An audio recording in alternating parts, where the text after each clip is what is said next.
नमस्कार मंडळी, मी सिद्धी धुमाळ माझ्या नवीन व्हिडिओमध्ये तुमचं पुन्हा एकदा स्वागत करते. तर तुम्ही माझी जुनी व्हिडिओ बघितली असेल, मी गिरणी कामगारांबद्दल टाकलेली. तर गिरणी कामगारांची रॅली निघणार होती. तर आज तो दिवस आहे रॅलीचा आणि मी इथे आलेली आहे लालबागमध्ये.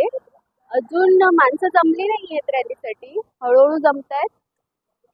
तर आपण बघूया. तुम्ही माझ्या पाठी माणसं बघू शकताय, सगळे गिरणी कामगार आहेत. तर अजून देखील गिरणी कामगार आहेत, पण अजून बहुतेकशी माणसं यायची बाकी आहे. तर चला आपण बघूयात रॅलीबद्दल अजून जाणून घेऊयात गिरणी काम. तर मंडळी आता लोक जमलेली आहेत, तरी अजून थोडी भर होते आणि इथे पोलिसांची गाडी देखील आलेली आहे प्रोटेक्शनसाठी. तर चला मी तुम्हाला दाखवते सगळी लोक, म्हणजेच आमचे गिरणी कामगार. तर ही आहे आपली जनता. थोडे गिरणी कामगार तिथे देखील बसलेले आहेत. असे थोडे सगळीकडे पसरलेले आहेत. पण जेव्हा रॅली सुरू होईल तेव्हा सगळी जण लोक येतील.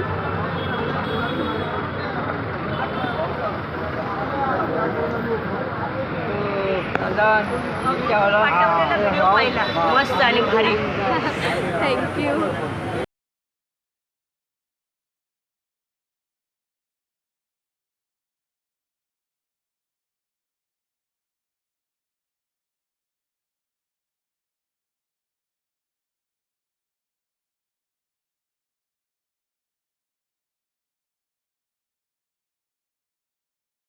आमचा 1 मे दिन हा लोकसभा निवडणुकीच्या दरम्यान आलेला आहे आणि त्याला अत्यंत महत्त्व आहे. कारण आपल्या सगळ्या मागण्या हा सत्ताधाऱ्यांच्या धोरणाशी निगडीत आहे. मग तो गिरणी कामगारांचं मुंबईत घरात येऊन पुनर्वसन करणं असो, EPS 95 पेन्शन वाढ असो, घरेलू कामगारांना सामाजिक सुरक्षा असो, वाढती महागाई असो, बेकारी असो, भ्रष्टाचार असो, हे सगळं सरकारच्या आणि सत्ताधाऱ्यांच्या धोरणाचे परिणाम आहेत. आणि आता लोकशाही आणि संविधान सुद्धा धोक्यामध्ये आलेला आहे.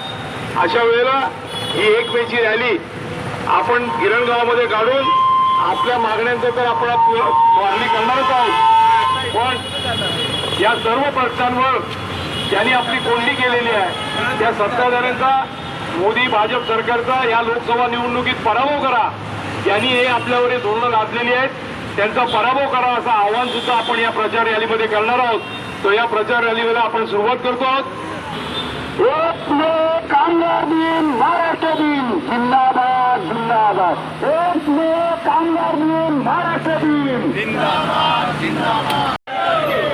दिल्लीत कामगार लोकांना मुंबईच्या घराचा हक्क, महागाई व बेकारी वाढवणाऱ्या मोदी व भाजप सरकारचा लोकसभेत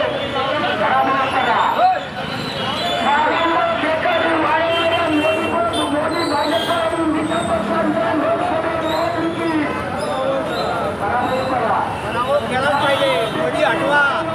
महाराष्ट्राची नाश केली त्याने.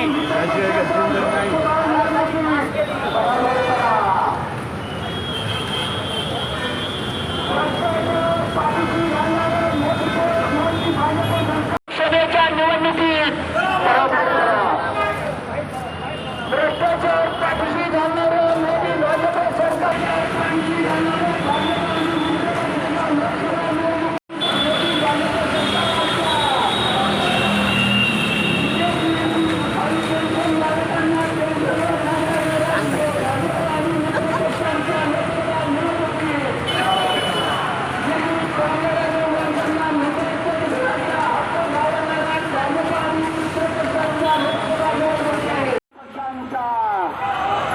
गिरणी कामगारांनी वारसांना मुंबईत घराचा हक्क डावलणाऱ्या भाजप आणि मित्रपक्षांच्या लोकसभा निवडणुकीत माणूस म्हणून जगण्याचा हक्क मिळवण्यासाठी लोकसंघटित लढाऊ एकजुटीचा EPS 95 पेन्शन धारकांच्या लढाऊ एकजुटीचा मित्रपक्षांचा एका लोकसभा निवडणुकीत महागाई व बेकारी वाढवणाऱ्या भाजप आणि मित्र पक्षांच्या एका लोकसभा निवडणुकीत सर्वसामान्य कष्टकऱ्यांचे शोषण करणाऱ्या भाजप आणि मित्र पक्षांच्या एका लोकसभा निवडणुकीत गॅस आणि महागाईच्या प्रचंड वाढ करणाऱ्या भाजप आणि मित्र पक्षांच्या याच्या लोकसभा निवडणुकीत महागाई आणि बेकारी प्रचंड वाढवणाऱ्या भाजप आणि मोदी सरकारचा येत्या लोकसभा निवडणुकीत घरेलू कामगारांनी असंघटित कामगारांना सामाजिक सुरक्षा अधिकार नाकारणाऱ्या भाजप आणि मित्र पक्षांच्या येत्या लोकसभा निवडणुकीत लोकशाही संवर्धनाच्या रक्षणाकरता भाजप आणि मोदी सरकारच्या लोकशाही संविधानाच्या रक्षणाकरता सुरक्षा अधिकार नाकारणाऱ्या भाजप आणि मित्र पक्षांच्या येत्या लोकसभा निवडणुकीत EPS 95 पेन्शन धारकांना पेन्शनवाढ नाकारणाऱ्या भाजप आणि मित्र पक्षांच्या येत्या लोकसभा निवडणुकीत लोकशाही आणि संविधानाचे रक्षण करण्याकरिता येत्या निवडणुकीत भाजप आणि मित्र पक्षांना पराभूत करा लोकशाही आणि संविधान रक्षण करण्याकरता भाजप आणि मित्र पक्षांचे येत्या लोकसभा निवडणुकीत संघटित लढाऊ कामगारांच्या एकजुटीचा संघटित लढाऊ गिरणी कामगार आणि वारसांच्या लढाऊ एकजुटीचा गिरणी कामगार आणि वारसांना मुंबईत घराचा हक्क डावलणाऱ्या भाजप आणि मित्र पक्षांचा येत्या लोकसभा निवडणुकीत महागाई आणि बेकारी वाढवणाऱ्या भाजप आणि मित्र पक्षांच्या लोकसभा निवडणुकीत भ्रष्टाचारांना पाठीशी घालणाऱ्या भाजप आणि मित्र पक्षांचा येत्या लोकसभा निवडणुकीत घरेलू कामगारांवर असंघटित कामगारांना सामाजिक सुरक्षा नाकारणाऱ्या भाजप मित्र पक्ष त्याचप्रमाणे एप्रिल 95 गेले मोदी सरकार सत्तेवर येताना त्यांच्या जावडेकर म्हणून प्रतिनिधी होते, त्यांनी सांगितलं होतं आपल्याला की मोदी सरकार जर सत्तेवर आलं तर 90 दिवसामध्ये कोश्यारी समितीच्या शिफारशी म्हणजे 3,000 रुपये पेन्शन आणि त्याच्यावर महागाई भत्ता लागू करू. पण 10 वर्ष त्यांनी राज्य केलं, पण एका पैशी पेन्शन मध्ये वाढ त्यांनी केली नाही. उलट पेन्शन मिळण्याचा जे पेन्शन फंडावरचं व्याज आहे तेही रुपयातले 25 पैसे फक्त आला पेन्शन स्वरूपात मिळतं, मुद्दल तर कधीच मिळणार नाही. दुसरे अनेक जुमले या मोदी सरकारने 10 वर्षात केले. 2 कोटी रोजगार देऊ म्हणून सांगितलं, त्या रोजगारांचा पत्ता नाही. उलट जे सरकारी उद्योग होते त्याचं खाजगीकरण करून भविष्यातली ही नोकरींची क्षमता त्यांनी घालवून टाकलेली आहे.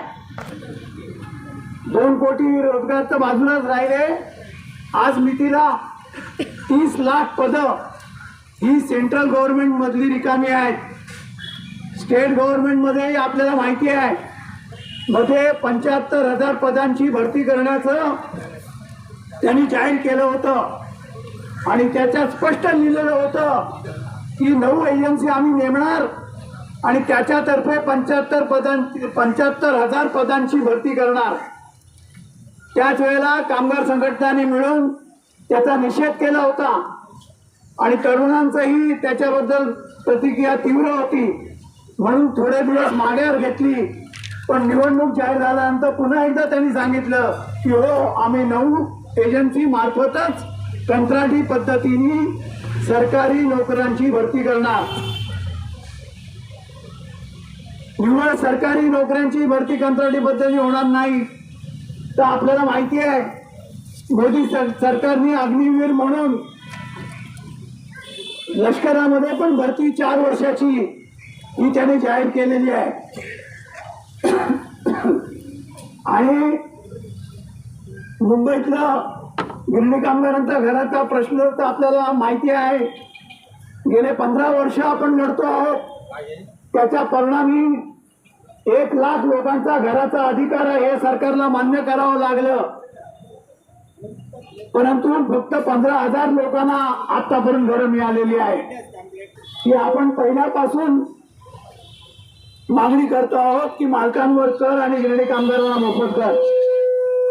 या मागणीचाही पुनरुच्चार करण्याकरता आणि विशेषतः जो मुंबईच्या घरांचा अधिकार GR काढून नाकारलेला आहे त्याचा निषेध करण्याकरता आणि जे मोदी सरकार आपल्याला अन्याय करत आहे त्याला चले जाओ सांगण्याकरता आपण ही रॅली काढली.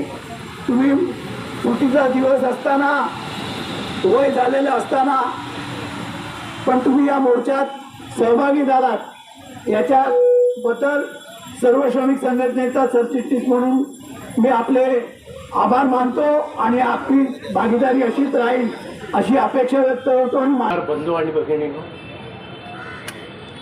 आज जो रॅली काढण्यात आलेली आहे सर्व श्रमिक संघटनेच्या वतीनं कॉम्रेड विजय कुलकर्णी आणि कॉम्रेड उदय भट यांनी विविध संघटनांच्या वतीनं हस्तकरी वर्ग असेल त्यांच्या वतीनं ही आज रॅली काढण्यात आली. गेल्या 27 तारखेला सर्व श्रमिक संघटनेच्या वतीनं श्रमिकमध्ये एक मीटिंग घेण्यात आली.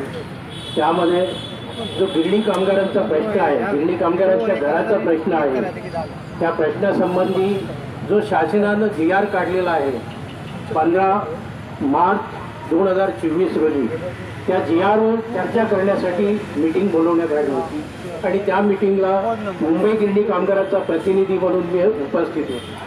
GR बरोबर GR नाही, कारण या GRनुसार जे आतापर्यंत सरकार सांगत होतं की मुंबईतील गिरणी कामगारांना गिरण्यांच्याच जागेवर जमिनी देण्यात येतील, परंतु एक 15,000 कामगार सोडले तर बाकी सर्व कामगारांना त्यांनी मुंबईच्या गिरण्यांच्या जमिनीवर जागा देण्याच्या ऐवजी, खोली देण्याच्या ऐवजी त्यांनी असं ठरवलेलं आहे सरकारनं की या सर्व गिरणी कामगारांना आता मुंबईमध्ये जागा द्यायची नाही, त्या सर्व गिरणी कामगारांना मुंबईच्या बाहेर जागा द्यायची.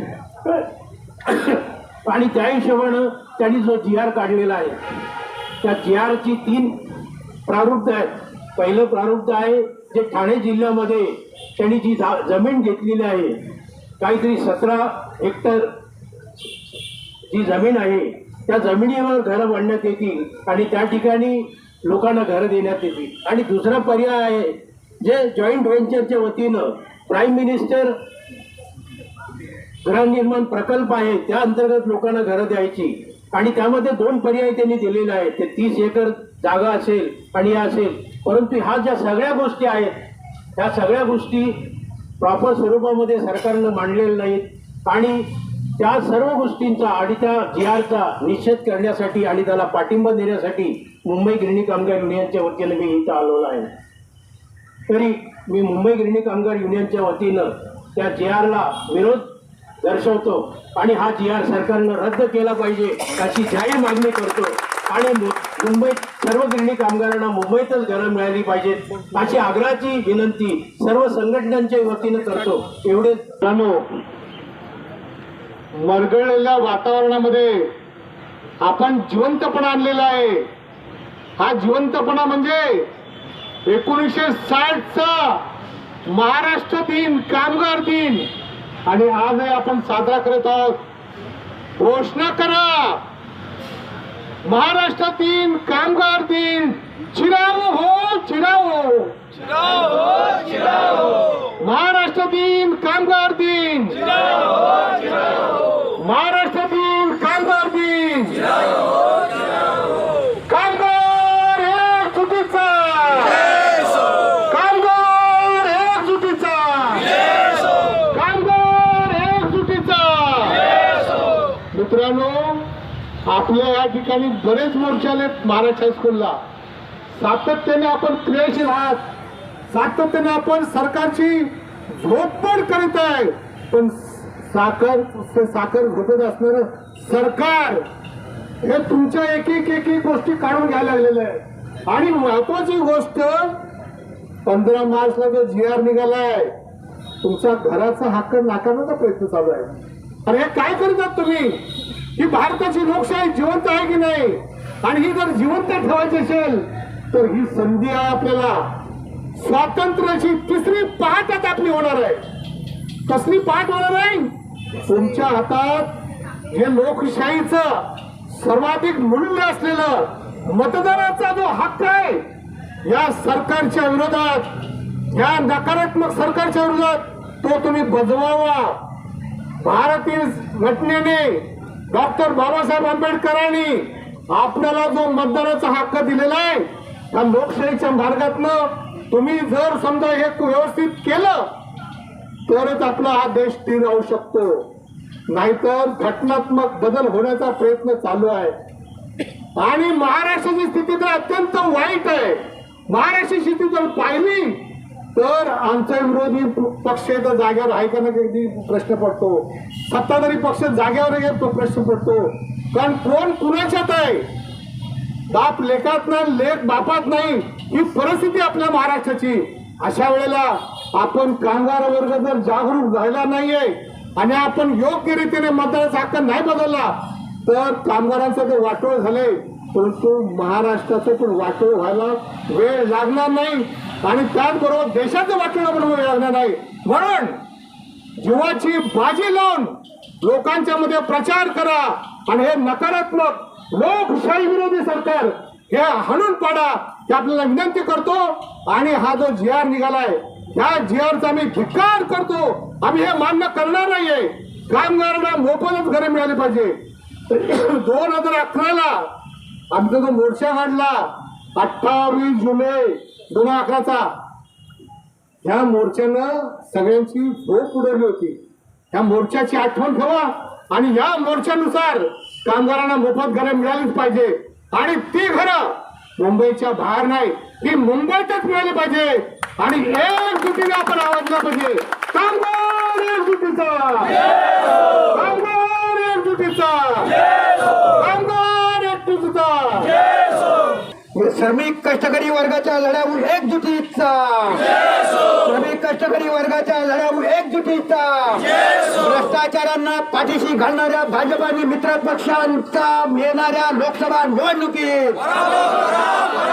दिल्ली कामगार आणि वारसांना मुंबईत हक्काचं घर नाकारणाऱ्या भाजप आणि मित्र पक्षांचा येणाऱ्या लोकसभा निवडणुकीत श्रमिक कष्टकरी वर्गाच्या लढ्यावर एकजुटीचा, लाल बावटे की, लाल झंडे की, लाल बावटे की सर्व श्रमिक संघटनेचा 1 मे कामगार दिन, 1 मे कामगार दिन, महाराष्ट्र दिन, श्रमिक कष्टकरी वर्गाच्या लढाऊ एकजुटीचा. कामगार दिन आणि महाराष्ट्र दिनाच्या तुम्हाला सगळ्यांना शुभेच्छा. त्याचबरोबर कामगार दिनाचा इतिहास आपल्याला सगळ्यांना माहिती आहे की 1886च्या दरम्यान न्यूयॉर्क मधले पहिल्यांदा कामगार वर्गाने 8 तासाचा दिवस, साप्ताहिक रजा त्याच्याकरता जगात पहिला लढा दिला आणि त्यांच्यावर गोळीबार पण झाला. त्या नेत्यांना फाशी दिलं आणि त्यानंतर जो कामगार वर्गाचा लढ्याचा इतिहास झाला त्या लढ्यामधल्या सगळ्या शहीदांना आणि आपला संयुक्त महाराष्ट्र दिन आहे तो सुद्धा कामगार शेतकऱ्यांच्या रक्ताने आणि बलिदानानेच मिळवलेला आहे. त्या शहीदांना सुद्धा, हुतात्म्याला सुद्धा मी अभिवादन करतोय. आज 1 मे दिन आपण कधी घरी बसून सुट्टी करून कधी साजरा केलेला नाही. कायमपणे आपण रस्त्यावर उतरून त्या शहीदांना, हुतात्म्याचं अभिवादन करतोच.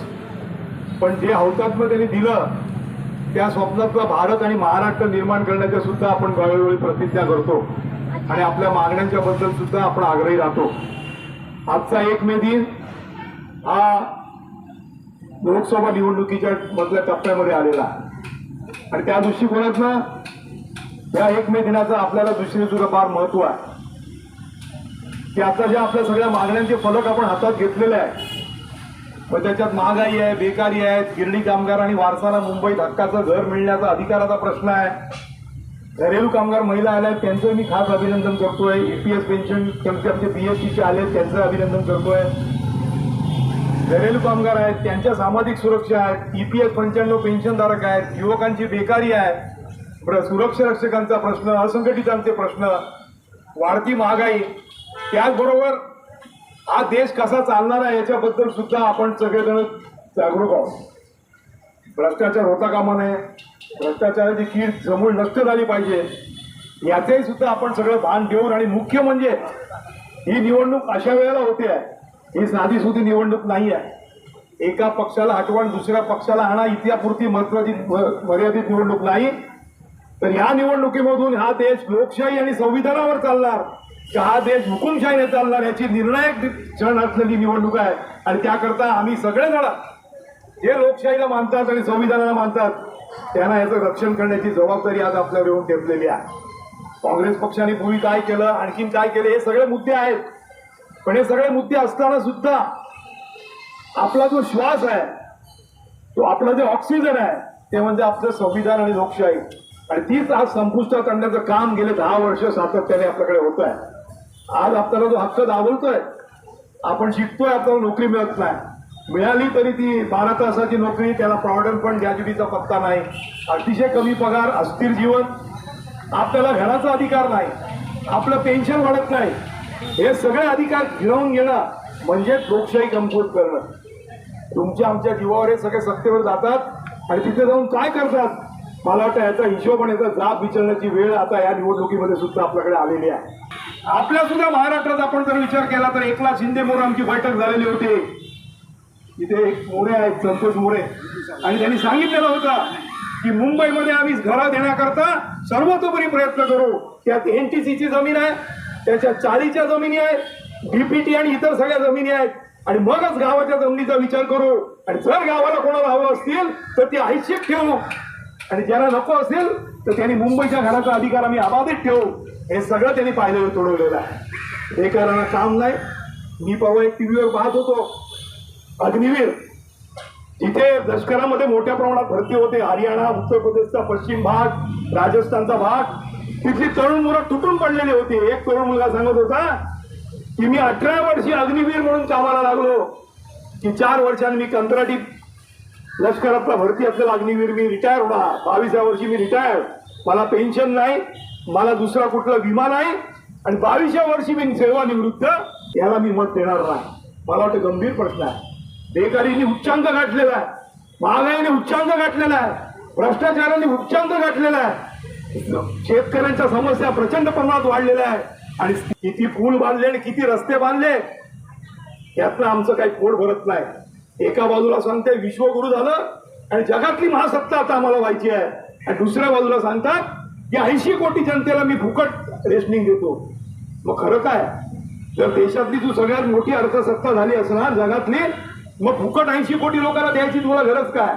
याचा अर्थ तुझ्या धोरणात लोक दरिद्री झालेले आहेत आणि ते उचलू नये म्हणून तू त्याच्यावर दाणे टाकतोय.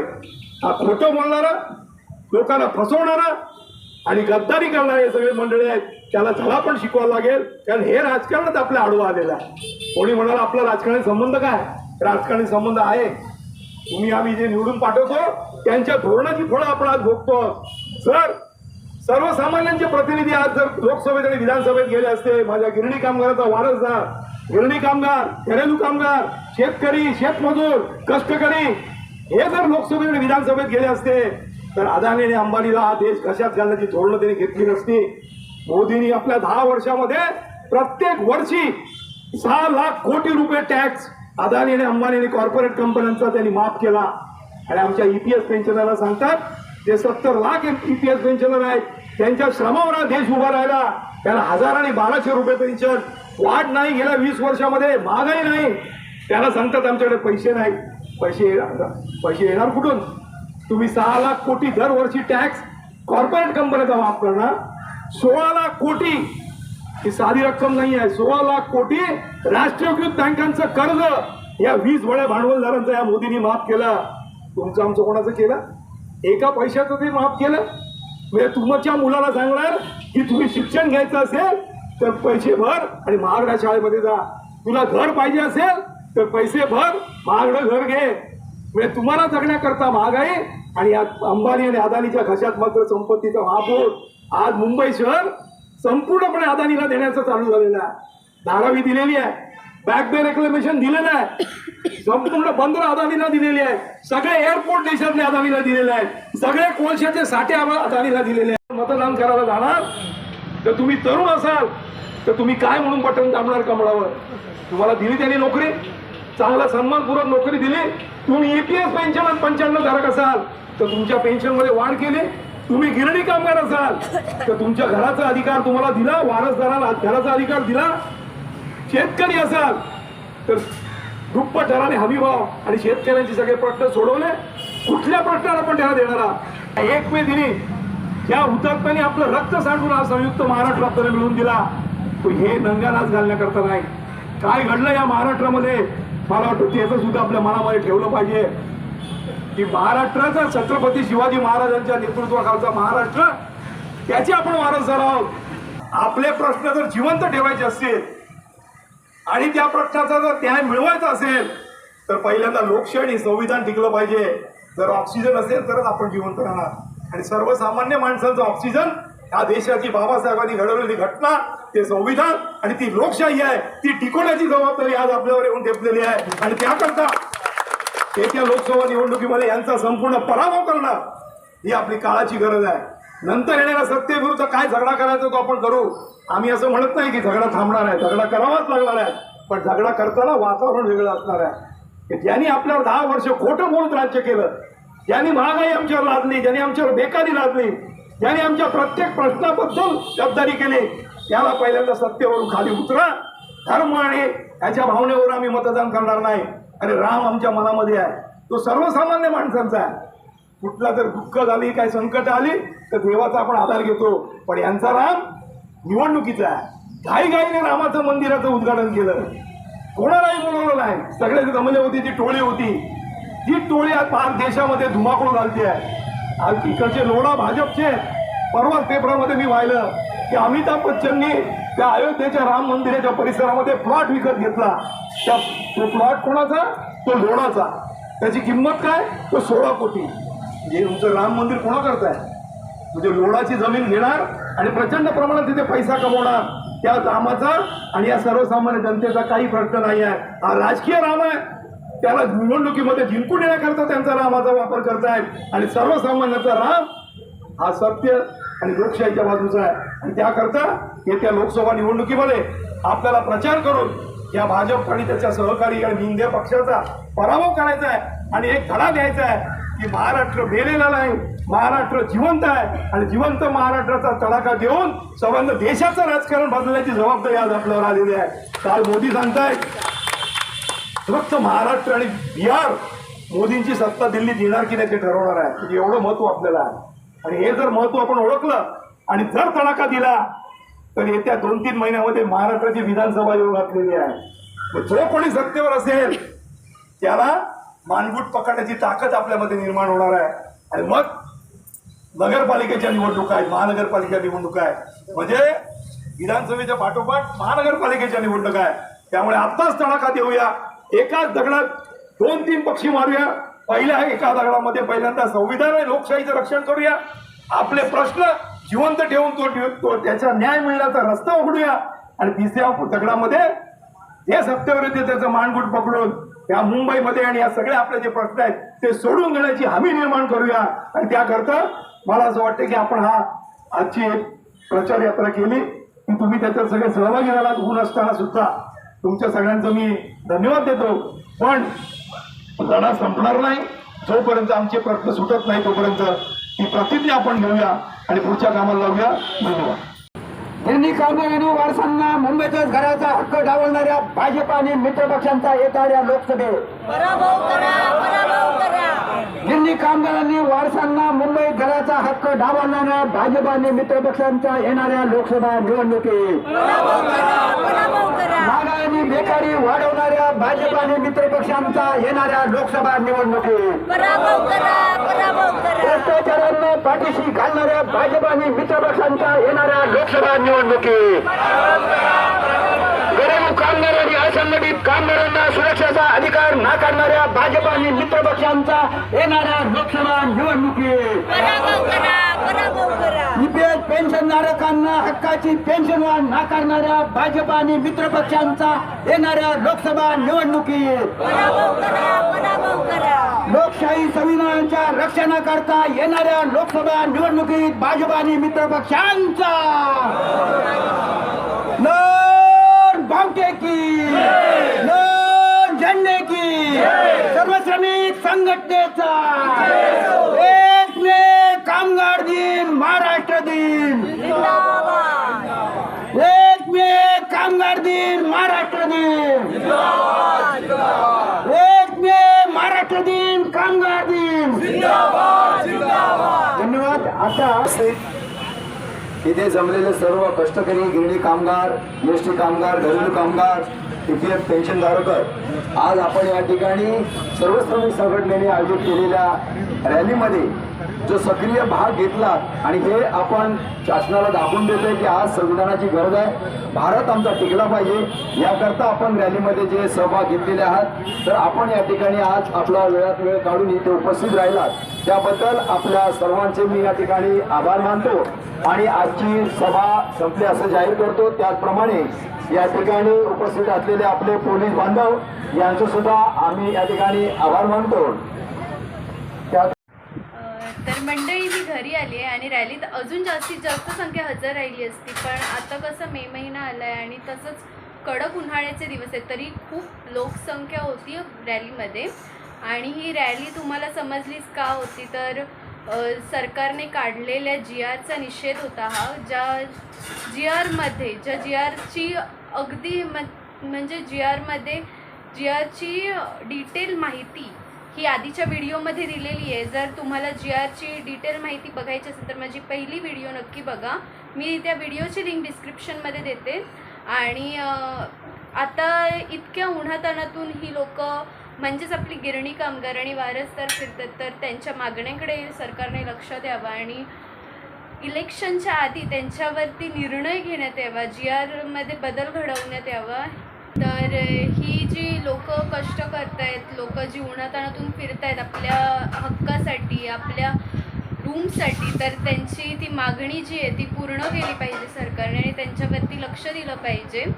कारण की तुम्ही बघतायच आहे किती जास्त ऊन आहे बाहेर तरी देखील ही लोक आपला हक्क मिळवण्यासाठी खूप धडपड करतात. आणि ही धडपड आत्ताची नाही तर कित्येक वर्ष ही धडपड चालू आहे आणि अजून देखील या धडपडीला या म्हणतात ना आंदोलनाला यश आलेलं नाही आहे. तर लवकरात लवकर ही मागणी पूर्ण व्हावी ही माझी सरकारकडे नम्र विनंती आहे. आणि व्हिडिओ जास्तीत जास्त शेअर करा आणि जर तुमचे देखील काही प्रॉब्लेम्स असतील तर तुम्ही देखील येऊन पुढे बोललं पाहिजे तरच आपले प्रॉब्लेम्स सॉल्व होतील. तर व्हिडिओ इथेच थांबवते. व्हिडिओला खूप जास्त प्रेम द्या आणि व्हिडिओ जास्तीत जास्त गिरणी कामगार आणि कष्टकरी वर्गापर्यंत पोहोचू दे आणि जी आपली खेळी चालवलेली आहे सरकारने ती बंद पडू दे. तर चला बाय बाय.